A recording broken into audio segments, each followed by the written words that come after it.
자, 이철우의 책체크 책 이야기를 좀 나눠보겠습니다. 동일대학교 국어국문학과 이철우 교수 스튜디오에 함께합니다. 어서 오십시오. 어서 오십시오. 안녕하세요. 예. 반갑습니다. 그래요. 일단 두 권 오늘 어떤 책입니까? 오늘 책 두 권은 사실은 3, 40대가 인생의 황금기 아닙니까?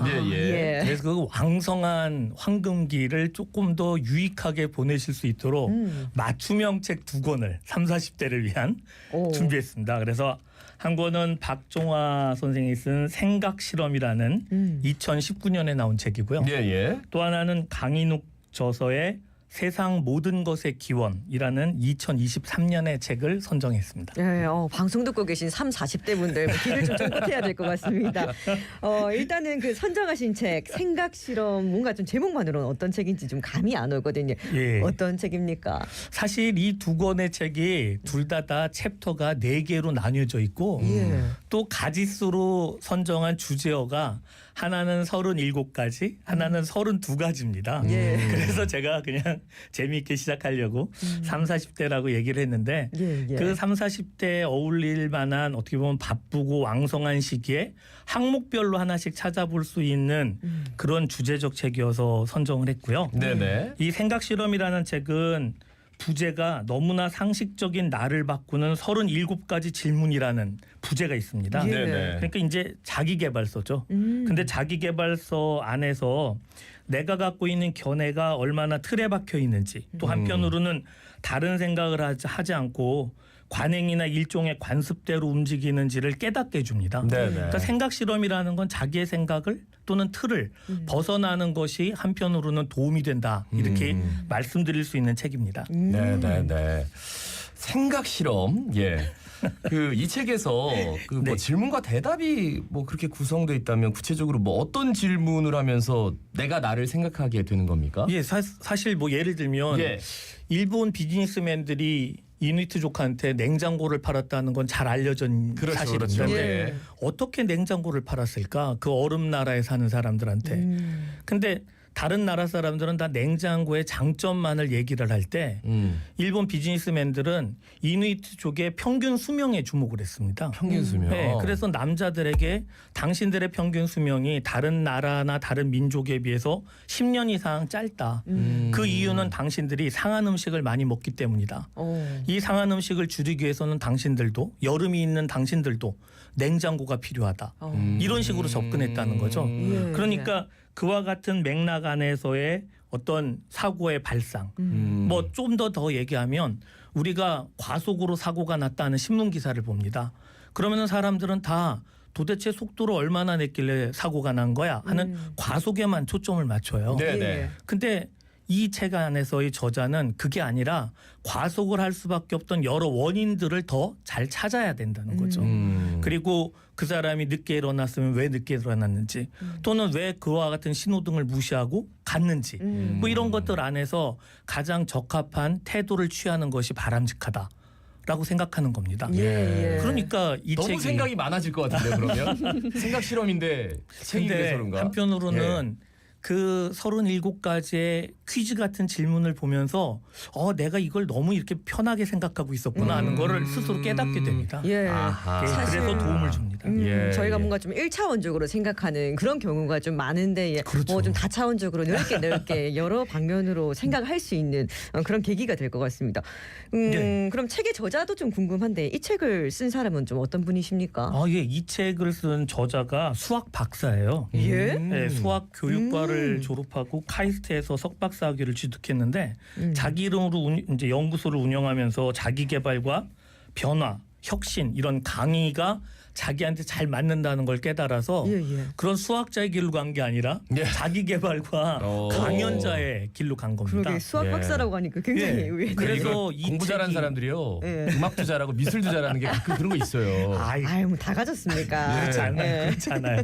왜냐하면 자기가 스스로 자기의 소질을 개발하는 게 장점이죠. 모든 걸 다 한다고 다 할 수 있는 건 아니니까요. 근데 이제 그것도 맞습니다. 자기개발서가 엄청나게 쏟아지거든요. 네네. 그런데 이 책이 조금 다른 책과 다른 점이 있다면 뭐가 있을까요? 장점이 뭡니까? 예. 이 책의 장점은 그 수학이라는 것에 출발했다는 것이 장점인 것 같습니다.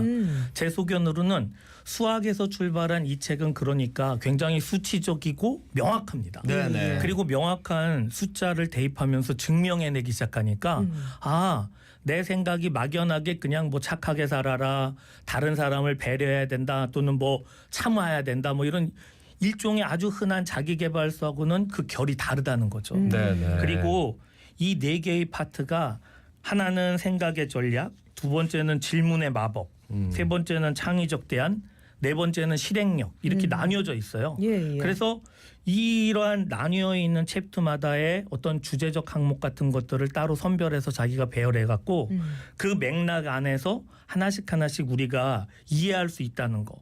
그리고 그것이 어떻게 보면 다양한 원인과 과정에서 벌어지는 여러 가지 문제들이 그러한 결과를 도출한다는 걸 깨닫게 해준다는 것이 이 책의 장점인 것 같습니다.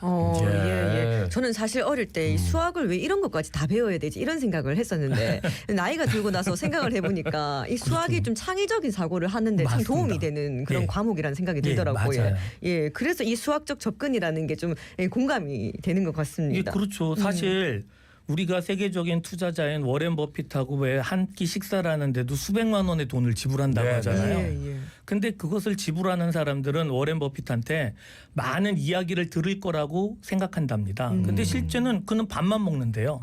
대신 질문을 하면 대답해 준답니다. 그러니까 이 책에서 말하고자 하는 어떻게 보면 질문을 잘하는 방법 같은 것들도 우리가 대화를 풀어나갈 때 실제로는 가만히 있으면 아무 얘기도 안 하잖아요. 네네. 예? 소개팅 나가서도 그렇고. 네네. 근데 먼저 오늘 날씨가 너무 덥죠? 하면 그거에 대해서 대답하기 시작해요. 네네. 또는 운전하다가 여기가 어디지? 하는 생각을 할 때 여기가 어떤 동네고 여기에서 있었던 추억은 뭐고 내가 여기 이 근처에서 참 재미있는 일을 친구와 했었는데 하는 기억 같은 걸 떠올리게 된다는 네네. 거를 생각해 보면 질문과 대답 혹은 이와 같은 생각의 시작이라는 것이 아주 자연스럽지만 중요한 것이구나 하는 걸 깨닫게 되죠. 근데 그런 면에서 워렌 가치 있습니다. 버핏이랑 대화할 때 얼마나 질문거리가 많겠습니까? 그러니까요. 예. 그리고 워렌 버핏이 자기 뭐 살아온 이야기 막 줄줄 늘어놓으면 시간 아까워 죽겠는데 질문 받아야죠. 예. 그런데 하여튼 질문을 하면서 뭔가 대화체가 되고 그러면서 이제 자기를 찾아가고 네. 이 책을 잘 읽으려면 어떤 방법을 좀 권하시겠습니까? 그러니까 이게 항목으로 되어 있고 또 지금 제가 말씀드린 대로 30, 40대가 왕성기라고 했으니까 예. 책을 처음부터 끝까지 정독할 필요가 없습니다. 항목마다 관심 있는 부분을 찾아서 읽으시면 되고 예.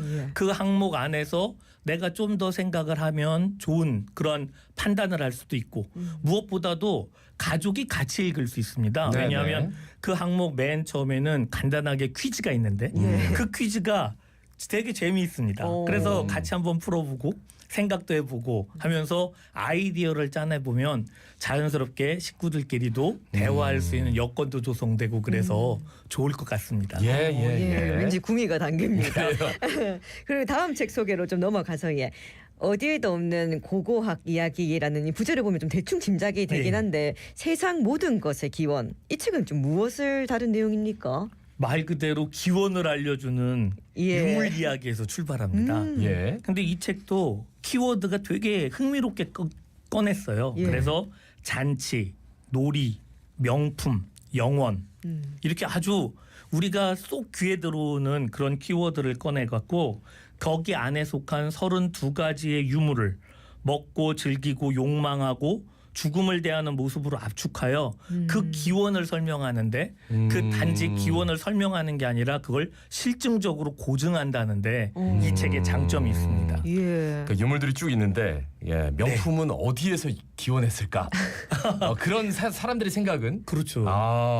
저자는 어떤 분입니까? 이 저자인 강인욱 선생은 고고미술사학을 전공한 다음에 학부와 학사를 공부하고 특이하게 러시아 과학원에서 박사를 했어요. 그러니까 이 러시아 과학원은 사회주의 국가 안에서의 어떤 실증주의적인 학문을 하기로 유명한 그런 그 터전인데 거기에서 박사를 하면서 실증적이고 그것을 발굴하는 과정 같은 것 또는 유라시아와 고조선의 고고학을 연구하는 데 있어서 굉장히 다양한 시각을 발견한 것 같습니다. 네, 그래서 네. 그 고고학의 매력을 알리려고 지금 경희대에서 수학하면서 이렇게 책을 서술했습니다. 아, 예, 예. 그렇군요.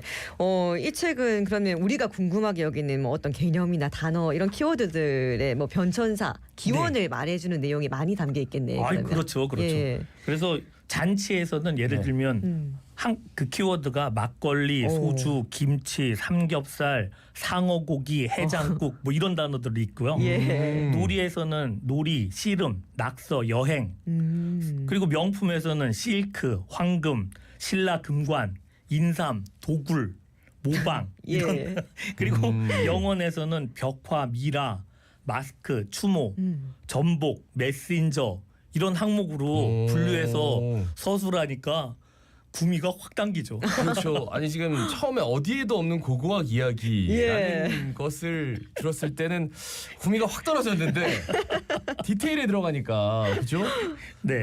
상어고기 뭐예요? 상어고기? 경상북도에서 제사상에 상어고기 올리잖아요. 그렇죠. 예. 근데 그 상어고기를 이제 경상도에서는 돈백이라고도 부르는데 저도 물론 여기 와서 그걸 자세하게 알게 됐는데 예. 이 상어고기가 그럼 언제부터 먹었을까 하는 건 아마 다들 궁금해 여겼을 거예요. 네. 그렇죠. 근데 이 상어가 크기가 제법 크잖아요. 그죠. 그러니까 한 마리만 잡아도 양이 상당해서 우리나라에서는 신석기 시대부터 그 상어고기를 아하. 즐겨 먹었다고 합니다. 예. 그리고 역사 역시 1700년 이전으로 거슬러 올라가 고분에서 상어뼈가 통째로 발견되기도 한답니다. 또 경산 같은 내륙 지방의 고분군에서도 상어뼈가 발견됐는데 예. 재미있는 건 그 발견된 상어뼈가 통째로 발견됨에도 불구하고 대가리 부분이 없답니다. 그거는 대가리 부분이 잘 썩고 또 내장을 없애서 염장을 해갖고 거기까지 옮겼다는 증거가 된다라는 거죠. 예. 네네. 그리고 그와 같은 상어고기를 제사상에 올리는 건 어떻게 보면 저승 가는 길이 머니까 배고프지 마라라는 의도도 있고 네네. 한편으로는 가서 저승에서 이 고기 큰 것 갖고 실컷 잔치하고 먹어라 하는 이중적 의미가 다 담겨 있답니다. 네네. 그러니까 그런 것들 그리고 또한 부장품으로 나오는 다양한 그릇 안에 담겨 있는 각종 육류, 생선류, 어패류 이런 것들을 증명하면서 우리나라의 옛날에 그러니까 부유한 귀족들이나 지배층들이 굉장히 많은 종류의 음식을 먹었다는 걸 확인하게 해줍니다. 예. 아주 흥미있죠. 그러네요. 상어고기, 돈배고기 하나 가지고 이렇게 역사적인 사실들을 깊이 있게 알아갈 수 있을지는 그러니까요. 처음 알았습니다. 네. 예, 그리고 또 도굴이란 말도 흥미를 끄는데 이에 대한 내용은 좀 어떻습니까? 아 도굴 하면 뭐 벌써 떠오르는 아마 영화가 되실 텐데 네. 그리고 주인공 제목으로도 그 프랜차이즈 영화를 만들어서 세계적인 히트 영화도 인디아나 있고. 존스 말씀하시는 그렇죠. 거예요? 아, 예. 근데 사실 그 영화 속에 등장하는 고고학자는 서양 고고학의 어두운 면을 미화해서 소개한 것이어서 예. 실제 고고학자들은 아주 혐오하는 인물입니다. 아, 그래요? 네, 왜냐하면 너무 지나치게 고고를 그런 뭐랄까 도굴과 그와 같은 문화재 약탈 같은 것들을 자연스러운 행위로 미화하지 않습니까? 예. 근데 중요한 건 그렇게 도굴되는 그 배경 안에서는 인간이 현세에서 똑같이 죽은 다음에도 부유하고 존귀한 삶을 살아라 하는 어떤 면을 그런 욕망을 드러내서 그렇죠. 부장품 같은 것들을 넣게 거기가 됐다. 보물이 들어있으니까 도굴을 그렇죠. 하는 거잖아요. 그렇죠. 예를 들면 그 우리가 아는 진시황도 진나라에서 이제 그 전국을 통일한 걸로만 알고 있지만 네. 진시황의 그 가문이 그 진나라라는 그 춘추 시대부터의 그 제국을 다스리는 아주 뿌리 깊은 그런 귀족이거든요. 네. 그 14대 할아버지가 진경공이라는 분인데 그 진경공의 무덤도 시황의 무덤만큼이나 크고 화려했답니다. 그 정도. 근데 나중에 그 1976년에 그 무덤을 발견해서 86년까지 10년 동안 중국에서 무덤을 이제 조사를 했는데 네네. 조사하는 과정에서 그 무덤에 도굴갱이 무려 250여 개나 있었다는 걸 확인했답니다. 예. 그래서 네. 10년 동안 발굴하고 나서 어떠한 것도 건질 수 없었고 발굴을 종료했대요. 근데 사실 그게 그때 도굴한 게 아니라 아주 오랜 시절부터 도굴해서 그 진경공 무덤이 마치 도굴꾼들의 학습 실험장 같은 구실을 했다는 거죠. 나라만 몰랐네요. 네. 그리고 그거를 사실은 시왕이 알았다는 겁니다. 자기의 14대조 할아버지니까. 예, 예. 그래서 자기의 무덤을 그렇게 비밀리에 조성했고 알 수 없게 만든 것이 아닌가. 그러니까 이와 같은 도굴 같은 것들은 우리나라의 문영왕릉 안에서도 아주 큰 이슈를 낳았고 해서 네네. 한번 살펴보시면 아주 흥미로울 겁니다. 알겠습니다. 오늘 두 권의 책 모두 좀 굉장히 재밌습니다. 예. 고맙습니다. 생각 실험 그리고 세상의 모든 기원.